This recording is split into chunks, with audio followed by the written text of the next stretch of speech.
Olá, meus amigos, muito bom dia.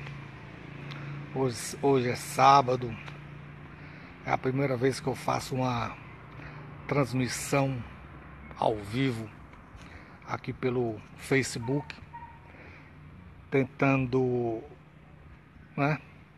ver se realmente essa ferramenta funciona. Mas eu queria falar com vocês o seguinte: recentemente, mais precisamente em julho do ano passado, eu tive um revés, digamos assim, um revés na vida, né? Havia algum tempo eu estava passando por uns problemas de saúde.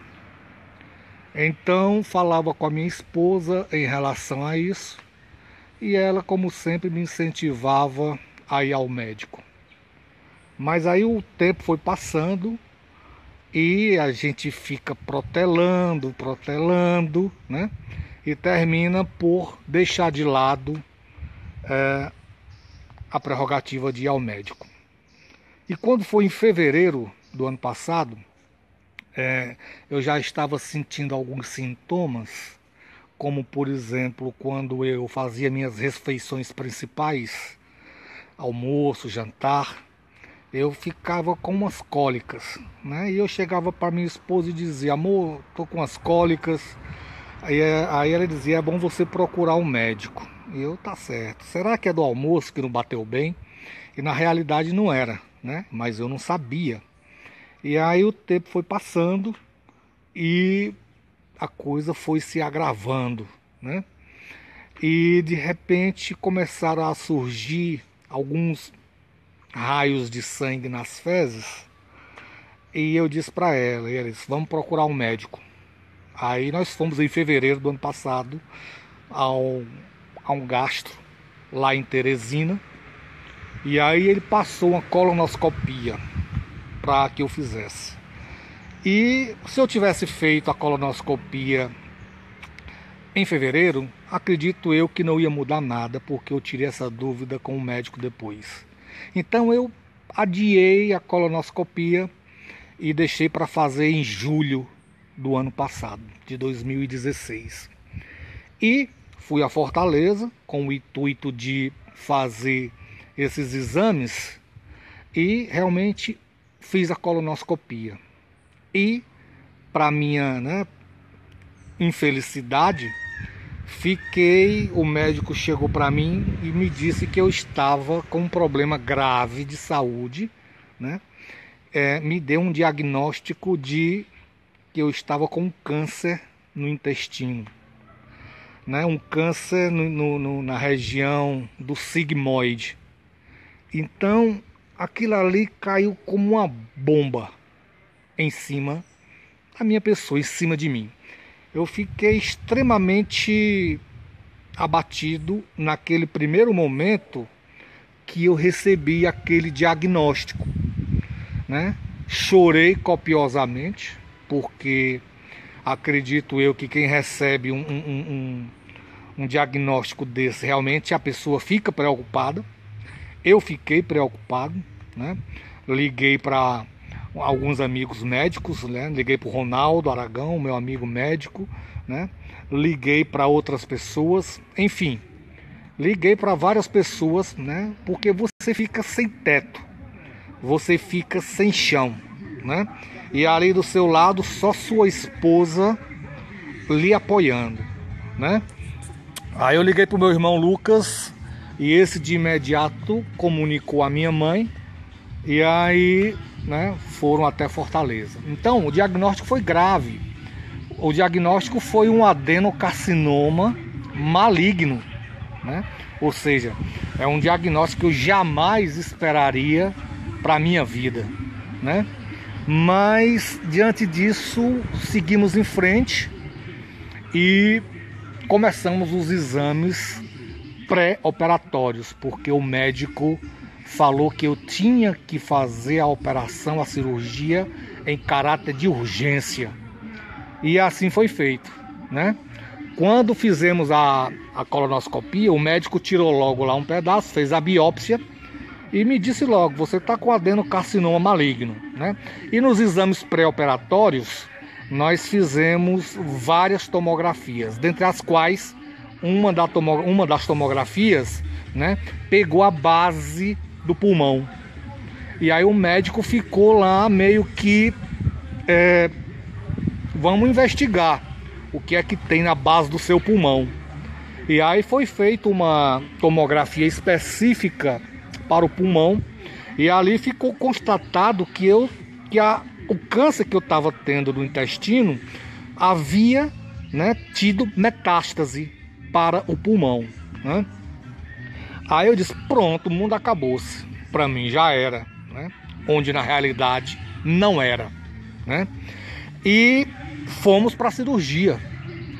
Eu tive o diagnóstico na quinta, né? E sexta, sábado, exames pré-operatórios. No domingo eu me internei, né? Por uma recomendação do médico, do Ronaldo Aragão, a quem eu agradeço muito, né? Ele indicou o Dr. Pimenta, que é um dos maiores cirurgiões, né, nesse sentido lá em Fortaleza, e fomos para a gastroclínica fazer a cirurgia. Me internei domingo à noite e foi feita a cirurgia na segunda pela manhã. Até aí tudo bem, né? E você ia extirpar o câncer do seu intestino, né? Como de fato foi extirpado. Como havia um risco, não é, de infecção, essa cirurgia poderia ter sido feita aqui no Brasil, poderia ter sido feita em São Paulo, poderia ter sido feito em Londres, no Japão. O risco era o mesmo. E como de fato infeccionou, porque logo após a primeira cirurgia eu fiquei na UTI. E você fica sendo monitorado, né, 24 horas por dia, e você fica sondado com a sonda naso, né, que entra pelo nariz. Você fica com a sonda peniana, né? E aí o médico foi e disse: rapaz, disse para minha esposa, vamos ter que abrir ele novamente porque infeccionou. Então foi feita 2 dias depois uma nova cirurgia em mim e eu tive que ser colostomizado, né? Até aí tudo bem, normal, colostomização, né? Fui colostomizado. Então isso aí para mim foi fichinha. O mais importante é que num primeiro momento eu sobrevivi, né? E estou aqui contando essa história para vocês. Então, diante disso, logo após, passei 8 dias na UTI do hospital lá da gastroclínica e mais uns 18 a 20 dias.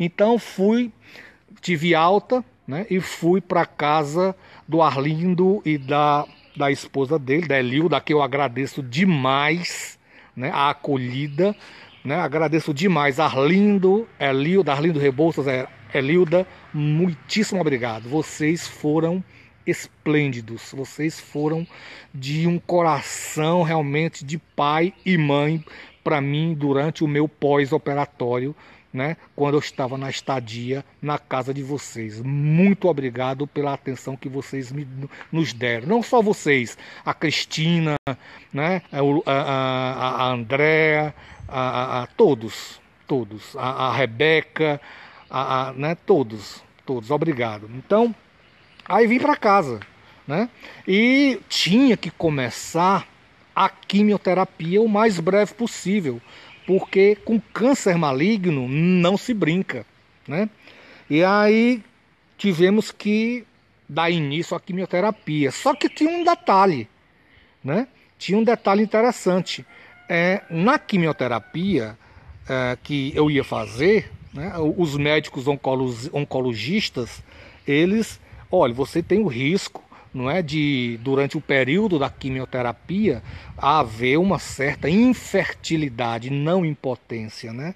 Aí o que é que eu fiz? Tivemos que procurar uma clínica de reprodução assistida, né, para poder fazer a colheita do meu sêmen, para deixar guardado para uma outra oportunidade, quando eu quiser ter filhos novamente, tá lá o sêmen guardado, né? Deus queira que não seja preciso, né? Graças a Deus, até agora estou indo bem na quimioterapia. né?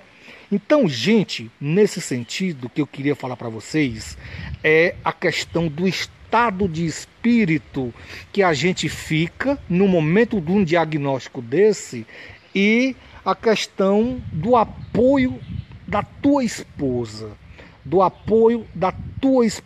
principalmente, né? Dos amigos, foram fundamentais os meus amigos do grupo Amigos de Ibiapina, né? Que inclusive queria mandar um abraço para todos, né? Se eu for citar aqui, eu poderei esquecer, cometer uma injustiça e esquecer de alguém. Então, um abraço para todos os amigos do grupo Amigos de Ibiapina. Aí comecei a quimioterapia, né? Quimioterapia pesada, tá certo? Inicialmente eles começaram com uma dose lá, né, do Folfox, que é o que eles chamam, né? Inicialmente não tive queda de cabelos, mas tive algumas náuseas, né? Porque eu passo 3 horas na clínica, né? Tomando a medicação através de um catéter que eu tenho aqui instalado no meu peito direito. E logo após essas 3 horas de pré-químio e quimioterapia, a médica lá, os enfermeiros, eles colocam uma bomba em que eu vou para casa e essa bomba ela fica infundindo o medicamento no catéter durante 3 dias. E são 3 dias que eu não posso pegar sol, são 3 dias que eu não posso pegar em coisa gelada, não posso comer nada absolutamente gelado, ou seja, as restrições são enormes. E os efeitos colaterais, esses eu nem falo. Mas como faz parte do tratamento, a gente tem que aceitar, a gente tem que se submeter a esse tipo de tratamento, porque se você quiser ficar curado, você primeiro tem que trabalhar sua cabeça. E em segundo lugar, você tem que realmente aceitar, né, o que a medicina moderna hoje te oferece para combater esse tipo de doença. Então, graças a Deus, nesta primeira etapa, né, da quimioterapia, são 12 ciclos. São 12 ciclos de 2 quimioterapias, né? Então, eu vou para a última quimioterapia agora, segunda-feira que vem. Se Deus quiser, vou para a última quimioterapia, onde eles vão continuar aplicando o Folfox, mais o Avastin, né, que é os medicamentos lá que eles usam para combater esse tipo de câncer, né? Durante a quimioterapia, eu fiz um exame, uma tomografia, um PET scan, para saber. Primeiro eu fiz um primeiro PET scan para saber em que estado geral eu estava, né? E depois eu fiz outro PET para saber se os nódulos dos pulmões haviam diminuído, porque eu estou, né, com alguns nódulos no pulmão direito e outros nódulos no pulmão esquerdo.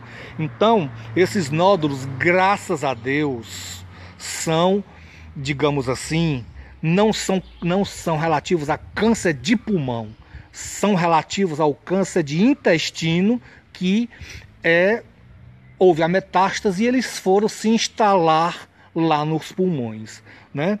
Então, o maior nódulo tinha 2,5 cm, grande, né? E depois de 2 meses e meio para 3 meses, quando eu fui fazer o exame para controle, havia baixado para 2 centímetros. Então significa que realmente o que eu tenho de câncer no pulmão é a metástase do câncer do intestino, o que é menos ruim. Então é provável que eu ainda necessite fazer uma cirurgia de pulmão. Agora, o médico de Fortaleza, que é o Dr. Neto, cirurgião, né, pulmonar, de pulmão, ele me disse que talvez conseguiria, se houver necessidade, se a quimioterapia não fizer o efeito desejado, ele poderia fazer com cânulas, né, através de vídeo, né, para entrar no meu pulmão de uma forma minimamente invasiva. Porém, a gente tem sempre que buscar uma terceira opinião, né?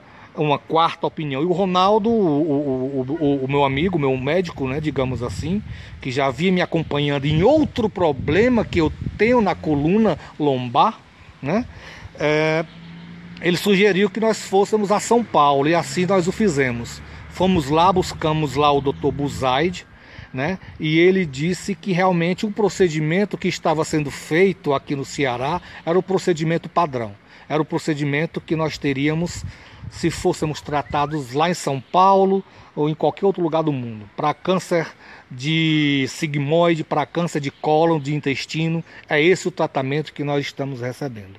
Então, gente, é isso que eu queria comunicar para vocês, tá certo? Que câncer é uma doença como qualquer outra. Quando você diagnostica, né, faz o diagnóstico dessa doença através dos exames, no meu caso, o estadiamento da doença, de 5 estádios, o meu estava em 4º. E nem por isso eu me deixei abater. Nem por isso eu fiquei desesperado. Tive o apoio da esposa, tive o apoio da família, né, do meu irmão Lucas principalmente, né, e dos amigos, da minha mãe, enfim, né, tive o apoio. E outra coisa importante que eu queria salientar é a tua parte espiritual, certo? Eu sou cristão, sou católico, apostólico romano. E Deus, ele age, né, na tua vida sem que você perceba, digamos assim. Quando eu soube do diagnóstico, para você ter uma ideia, Deus colocou, antes de eu saber desse diagnóstico, apesar de eu já ter a doença, né, colocou a vizinha, uma vizinha para morar, né, perto da nossa casa, e ela nos convidou para ir ao centro espírita. E assim eu fui por curiosidade, que eu não conhecia o centro espírita. E lá fui muito bem acolhido e até hoje eu frequento. Então você tem que buscar o apoio moral, psicológico, né, o apoio de Deus, porque você não é nada sem Deus. É o que eles dizem lá. Ou você vai até Deus, ou pela dor, ou pelo amor, né? No meu caso, eu acho que eu fui por ambas. Né, por ambos, fui pelo amor e fui pela dor, né? Então o Centro Espírita hoje, da qual faço parte, que é o GESC, Grupo Espírita Ceareiro de Cristo, que fica lá em Tianguá, foi a base da sustentação, da minha ligação com Deus, para que Deus, através dos espíritos de luz, através dos seus anjos, conseguissem que as cirurgias tivessem dado tudo certo. Então, meus amigos e amigas do Facebook, virtuais, não virtuais, né, para as pessoas falarem abertamente sobre isso, as pessoas precisam ter coragem, né? Eu sempre fui um indivíduo que eu tive coragem para falar as coisas e para fazer as coisas, né? Eu não tenho papas na língua. Quando eu quero dizer uma coisa, eu digo a meu favor ou né, não sendo a meu favor. Então, eu queria encerrar essa transmissão utilizando pela primeira vez essa ferramenta, né, dizer que se algum dia Deus os livrem, né, de algum familiar ou ente querido de vocês, né, for acometido com algum problema dessa magnitude, em primeiro lugar, não tema. Segundo lugar, esfria a cabeça, que tudo na vida tem jeito. Esfria a cabeça, porque não é todo dia, né, não é muito comum você ter um diagnóstico desse, tá certo? Só quando você realmente tem que ter. Parece que está lá no teu DNA, parece que em algum momento houve um defeito da tua cadeia de DNA, e lá na frente o teu modo de vida, o teu estilo de vida fez com que gatilhasse e aparecesse, né, de acordo com as condições ambientais, esse problema em você. Então não tema, diga para o teu parente, diga para você mesmo, né, não tema, porque tudo é no tempo de Deus. Cara, pessoal, gente, Deus é que move o mundo. Deus é que toma de conta de tudo e quanto, sabe? Então a doença, ela nos aproxima do divino. A gente fica, sabe, bem mais crente do poder e da grande misericórdia que Deus tem para com as pessoas, né? Para com o mundo, para com as suas criaturas. Então, era isso que eu queria falar para vocês, tá certo? Primeiro lugar, Deus. Segundo lugar, a tua família, tua esposa, filhos, né? Deus me presenteou recentemente com uma linda menina, tá certo? Eu estou aqui maravilhado, que veio para coroar a minha cura. Sou pai novamente, tá certo? A Nayana é mãe. Eu estou absolutamente feliz. Minha esposa é mãe aliás, nunca foi mãe. É mãe de uma menina linda. Se chama Maria Loise. Tá aqui com a gente. Eu estou aqui num local aprazível, aqui na propriedade, né, do meu sogro. E eu queria dizer a vocês, não se deixem abater.